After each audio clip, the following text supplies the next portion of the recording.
भाई नाश्ते की टेबल पर बैठे थे। प्रियंका, मेरा नाश्ता कहाँ है? भाभी, मुझे भी ऑफिस के लिए लेट हो रहा है। इस पर प्रियंका किचन में से दोनों के नाश्ते की प्लेट्स लेकर बाहर आती है। लो भाई, आप दोनों का नाश्ता। किसी को भी 1 मिनट का सब्र नहीं है। ये प्रियंका का ससुराल है, जहाँ कोई औरत ना होने की वजह से शादी वाले दिन से ही घर के साथ दोनों भाइयों की जिम्मेदारियां प्रियंका संभाल लेती है। दोनों भाई शांति से नाश्ता कर रहे होते हैं कि अंकुश अपने भाई की प्लेट से पराठे का एक टुकड़ा उठा लेता है।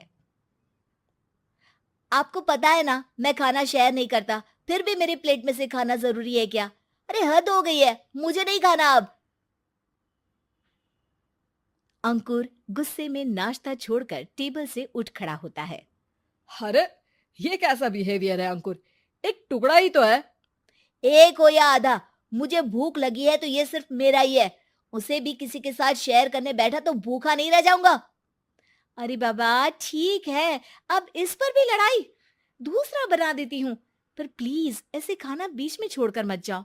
इससे अन्न का अपमान होता है। ओ प्लीज भाभी, ऐसी कोई चीज होती ही नहीं है। आपके पास पैसे हैं, खरीदो और खाओ। अगर नहीं खाया जाए तो फेंक दो। अरे दुनिया में सब यही करते हैं। अंकुर बैग उठाकर ऑफिस के लिए चला जाता है, जिसके पीछे उसका बड़ा भाई मायूस सा घर में खड़ा रह जाता है। जिसने बचपन से सोने की चम्मच में खाया हो, उसे दुनिया के बारे में क्या पता होगा। वैसे गलती तो हमारी ही है। अगर कभी बचपन में ही सही गलत का फर्क सिखाया होता तो आज ये हाल नहीं होते। आप फिक्र क्यों करते हैं जी? भगवान है, वो जो भी करता है सबकी भलाई के लिए ही करता है। और जब वो चाहेंगे तो अपनी तरह से अंकुर भैया को भी सब कुछ सिखा देंगे। पत्नी की बात पर विश्वास कर अंकुश भी ऑफिस चला जाता है।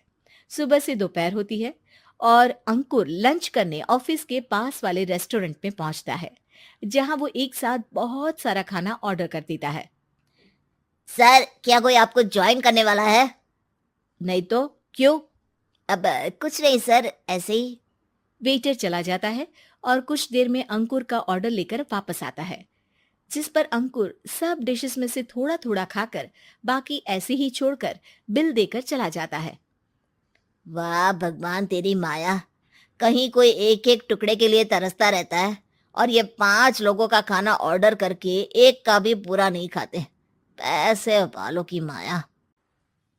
वेटर टेबल साफ कर बचा हुआ सारा खाना लेकर रेस्टोरेंट के पीछे घूम रहे बच्चों के पास पहुंच जाता है, जिसे देख बच्चों के चेहरे खिल उठते हैं।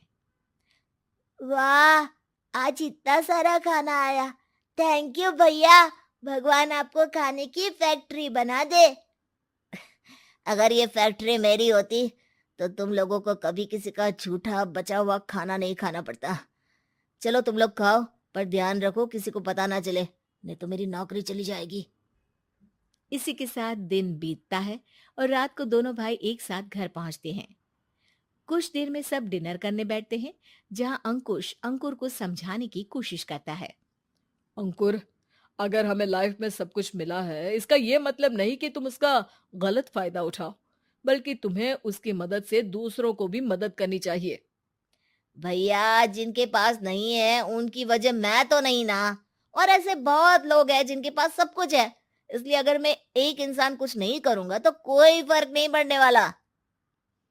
तुम्हारे भैया बस एक चीज समझाना चाहते हैं कि जिस चीज की हमारे पास कमी नहीं है, उसे बर्बाद करने से अच्छा है कि लोगों के साथ शेयर करें।